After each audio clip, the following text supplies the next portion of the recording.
Bueno, a ver, ¿qué pasa, Ricky?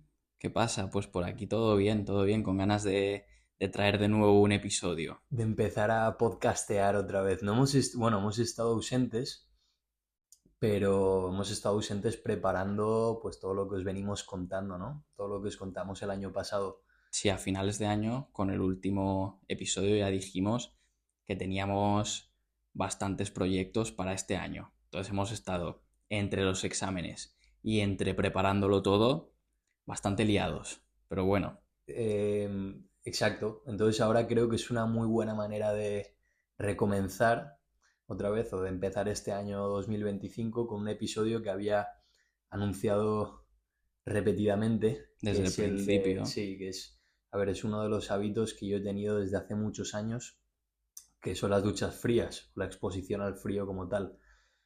Entonces lo que vamos a hacer, o lo que voy a hacer, va a ser contaros un poquito cómo descubrí esto y contaros un poquito mi experiencia personal y luego hablaros un poco de todo el sentido de las duchas frías, de realmente por qué los jugadores de fútbol luego se dan duchas frías o los ciclistas, si es bueno dárselas o ducharse con agua fría, cuándo es mejor hacerlo, en qué momento del día, cuándo puede impedir o si puede impedir la ganancia de masa muscular para vosotros, para los chavales que vayáis al gimnasio y a los que os interese, o las chicas a las que os interese la hipertrofia.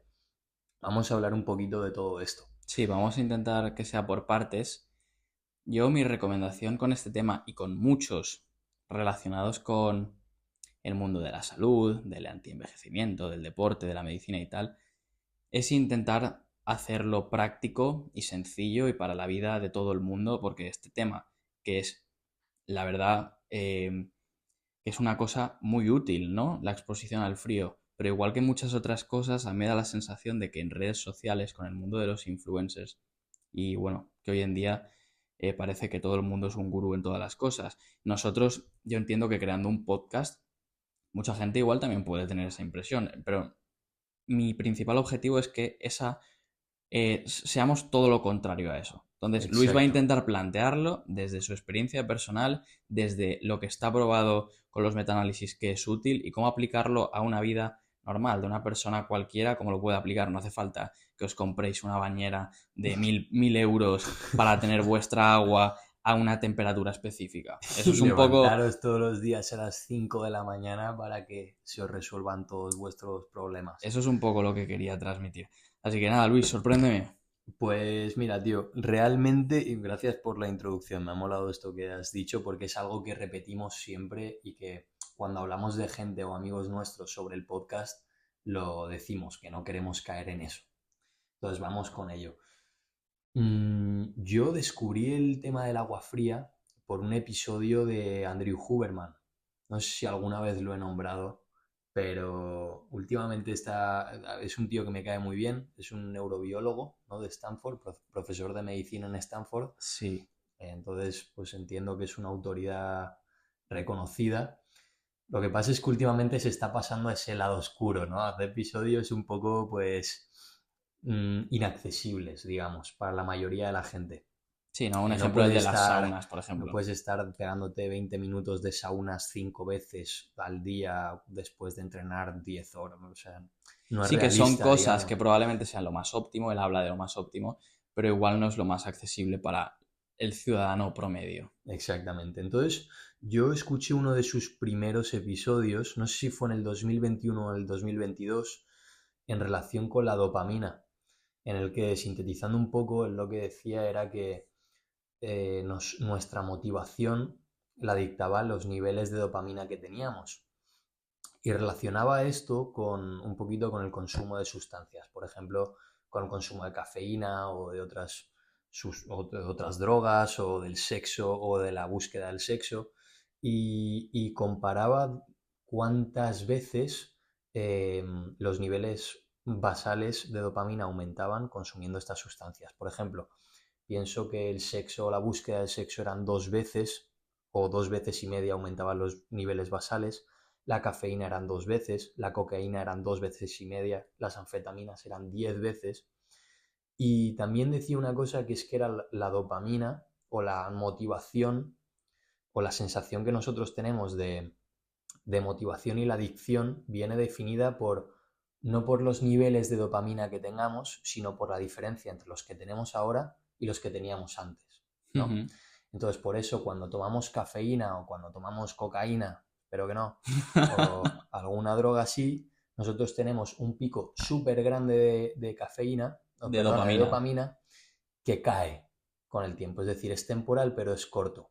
Y esto produce que los niveles basales con el tiempo vayan disminuyendo y se genera una dependencia y etcétera. Y explicaba un poquito los mecanismos de la adicción.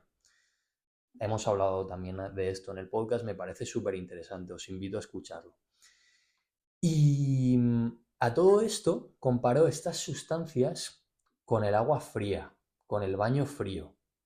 Y me pareció increíble porque vio o se vio en el estudio que mencionó, que pienso que lo hizo la Asociación Europea de Fisiología, no me acuerdo, pero vio que realmente la ducha fría o el baño frío durante 1 hora o durante 10 minutos o 20 minutos, no me acuerdo bien, aumentaba los niveles basales de dopamina a un nivel comparable a la cocaína y que este aumento era prolongado en el tiempo y que tardaban 3 horas en disminuir los niveles basales, a disminuir los niveles de dopamina a los niveles basales.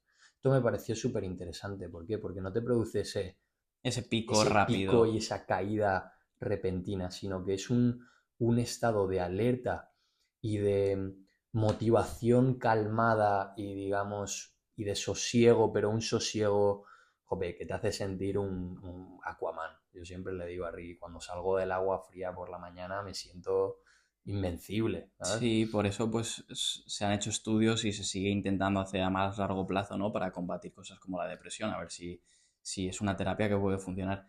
Mira, yo Claro. meto un inciso y es un poco, no es meter todo el cuerpo en agua fría, pero una técnica muy utilizada que yo doy fe de que funciona, porque para combatir un estrés agudo, un agobio, una ansiedad, está la técnica esta de en un bol con agua fría con hielo sumergir la cara 15 o 30 segundos, activa el parasimpático, activa el nervio vago, produce una bradicardia, es decir, reduce tu frecuencia cardíaca. Y es que funciona muy bien. Para puntualmente un ataque de estos de agobio, es una técnica que está demostradísima que es de mucha utilidad. O ponerse agua fría en el cuello o en la cara siempre se ha hecho Hmm. y es algo que funciona, ¿no? Entonces, siguiendo un poco por la misma línea, a mí este es un dato que me pareció impresionante. ¿Por qué? Porque yo decía, jope, me estás diciendo que si yo me levanto, me ducho, me tomo un café o lo que sea y me ducho con agua fría, yo voy a poder ir al hacer ejercicio y voy a poder ir a la universidad y voy a estar enchufado en todas las clases sin estar al principio bien atento y luego no hago absolutamente nada. Pues, ¿qué es lo que me pasaba? Pues digo, joder, voy a probar esto, ¿no? Sí Entonces que lo te pega probé, fuerte, ¿eh? La ducha pero fría. es brutal, bajo mi experiencia es brutal. Y bajo parámetros de salud mental, digamos, o de bienestar, o de confianza en uno mismo, Sí, es como hacerse la cama. Tú te haces la cama y luego llegas a casa y tienes la cama hecha y es como una mini victoria que dicen, ¿no? Es como sí. una cosa que forma parte de tu rutina, pero que te hace sentirte mejor. Y digo lavar la cama, hacer la cama como pegarte una ducha con agua fría. Sí, es empezar el día Es empezar con el día un bien. obstáculo que has superado. Y es un obstáculo que a veces no te apetece, porque luego está la gente que me dice, sí, tío, pero tú te duchas con agua fría directamente, te metes en el agua fría. Eso yo pienso que da igual. Yo, según cómo me sienta de hardcore, si estoy en exámenes o en un examen o antes, pues me meto directamente en el agua fría y me da igual. Otro día sé que igual si estoy en invierno se dan una serie de casuísticas que digo, mira, es que me voy a meter en el agua fría o en el agua templada o en el agua caliente y luego ya me la pongo fría al final porque es que si no, qué pereza me da. Pues eso ya es cada uno. Yo lo que pienso es que, en fin, volviendo al tema, que beneficios mentales sin duda que tiene, bajo mi experiencia personal. Y ahora quería hablar un poquito pues de eso, de cuándo se utiliza o cómo se tiene que utilizar, un poco en la vida cotidiana, o ¿Vale? cuándo es recomendable utilizarlo. Por ejemplo, un día que no has dormido nada. Un día que no has dormido nada, tienes que ir al trabajo, tienes que tener un día productivo por lo que sea, te pegas un agua fría o estás de resaca. También pasa. A mí, vamos, a mí ya sabéis que no me gusta beber, pero en esa situación es cojonudo. Y la ciencia también lo confirma. He leído estudios que lo confirman. Esas son situaciones en las que vale la pena. Luego, en el tema deportivo, se utiliza mucho en competición, como ya sabes, en los Tours de Francia, en los equipos de fútbol americano que me habías dicho antes, cuando están compitiendo entre jornadas, se pegan duchas de agua fría. Hay un estudio que os voy a dejar abajo en la descripción, en la que se ve que, o se afirma que es un review, es un metaanálisis, una revisión sistemática, en la que se compara el frío con el calor después del ejercicio. Se ve que no hay diferencias significativas entre ambos, pero que si se aplican una hora después del ejercicio sí que hay una recuperación, una sensación de alivio de agujetas de aparición tardía en las primeras 24 horas. Entonces, sí que es un método interesante de recuperación para los atletas. ¿Por qué? Porque la liberación masiva de catecolaminas y de cortisol y de antiinflamatorios produce una reducción en el edema de los músculos, una reducción de la inflamación en los músculos, valga la redundancia, y por lo tanto lo que produce es que haya menos dolor. Claro, entonces al siguiente día que tienes que volver a competir, puedes competir a un nivel más parecido al de antes del esfuerzo anterior, ¿no? Pero Exacto. entrenando, que es lo que me quieres decir, Sí, es cuando... entrenando es diferente. Hay un parámetro que también quiero decir que lo nombran todos los estudios y me parece importante que se incluya. Importante no, perdón, interesante, muy interesante. ¿Por qué me parece interesante? Porque es un parámetro subjetivo, que es la sensación de recuperación subjetiva que experimenta la persona es muy grande con el agua fría. Es decir, sometidos a un entrenamiento o a un día de competición, cuando tú luego te das una ducha fría, un baño frío, la sensación de recuperación, supongo que por este efecto analgésico, eh, Es muy superior. es muy superior. Yo pienso que es el factor más clave, ¿no? Y por el que se utiliza. Pero ¿a dónde ibas tú? ¿Este efecto antiinflamatorio es positivo para el entrenamiento? ¿Es positivo entrenar todos los días y después del gimnasio darse una ducha fría? Pues la respuesta va a ser evidentemente o no tan evidentemente no. ¿Por qué? Porque esto lo hemos hablado muchísimas veces y es un tema constante en el podcast, la necesidad de la exposición a un factor o un estrés agudo para desencadenar una respuesta inflamatoria en el cuerpo que produzca un cambio adaptativo a Exacto, ese estrés. exacto. Entonces, si nosotros cortamos esa inflamación, ese cambio adaptativo, no se produce.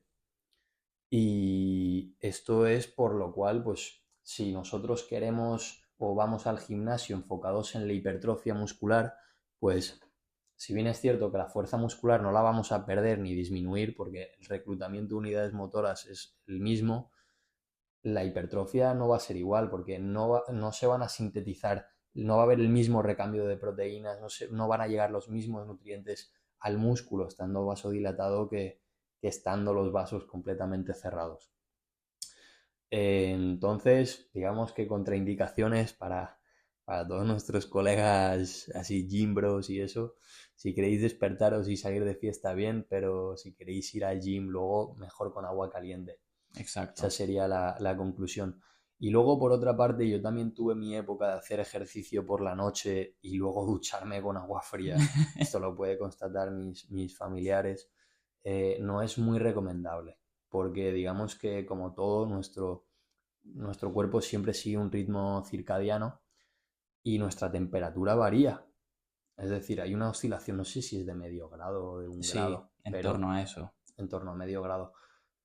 Hay una variabilidad grande durante el día. De hecho, cuando nos despertamos, la temperatura corporal es máxima y cuando nos vamos a dormir a eso de las 2 3 de la mañana, la temperatura es mínima. En otras palabras, nosotros necesitamos frío en el cuerpo para irnos a dormir. Y el meternos en la ducha fría lo que hace es exactamente lo contrario.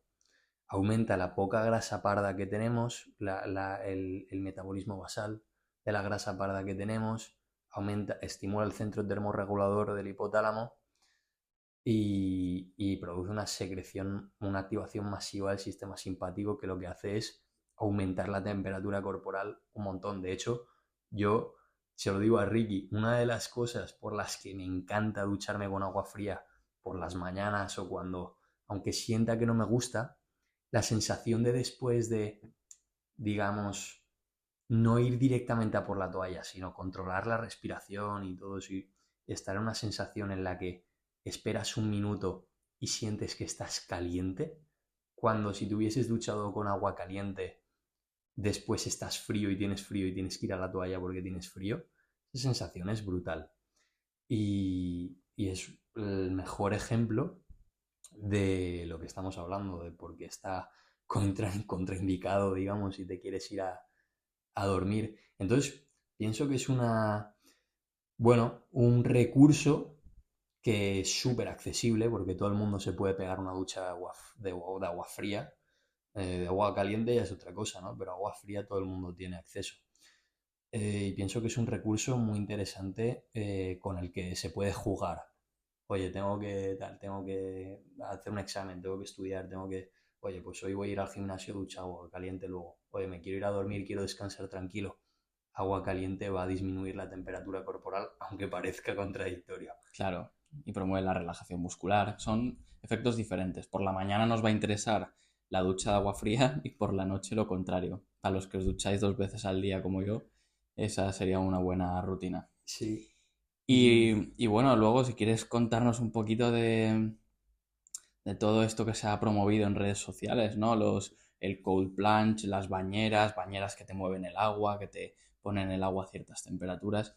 Yo por lo que he escuchado, yo recuerdo de un doctor bastante conocido escuchar un podcast suyo en el que indagaba mucho en el tema y al final veía que para las personas normales, ¿vale? Que igual no somos deportistas de élite, que dedicamos todo nuestro día a eso, va a ser prácticamente igual de útil lo que tú dices de tener un par de minutos de exposición al agua fría en la ducha que estar en un cold plunge que me ha costado una pasta y que tengo que estar manteniendo. Es que yo todos los vídeos esos los paso o cuando leo estudios que me comparan la exposición a no sé cuántos Fahrenheit y luego más 5 más 7, digo, mira, de 10 grados a 12 a 15 grados es que no tiene aplicación real en mi vida. Entonces paso completamente. Yo como os lo he intentado transmitir de la forma más sencilla posible. Y luego sí que hay una cosa que no he dicho, que es la aplicación a la depresión, que sí que me la habías nombrado. Sí. He leído estudios, realmente los estudios no son concluyentes o por la población del estudio o por el tipo de estudio o por el tiempo en el que se ha conducido el estudio y se han recogido los datos, no son concluyentes. Pero sí que es cierto que todos estos beneficios para la salud mental pueden indicar, o para esas corrientes que piensan que la depresión se fundamenta tanto en la genética como en un estilo de vida sedentario, carente de estos estímulos agudos que promueven la adaptación, como el ejercicio, las cosas que no nos gusta hacer pero que nos hace sentir mejor luego, pues sí que es verdad que introducir una de estas actividades que no nos gusta hacer pero que nos hace sentir mejor luego, pues es una manera de combatirlo. Así que por mi parte ya está, tío. Pienso que es un episodio que bueno, a mí me hacía ilusión hacerlo porque ya llevaba mucho tiempo hablando de esto. Y, y nada, para los que queráis meteros en el agua fría, mucho, mucho Luis ánimo. os invita a una ducha con él, a los que queráis meteros al agua fría. Ya, Bueno, creo que te ha quedado un episodio muy completo, así que gracias Luis, let's golf.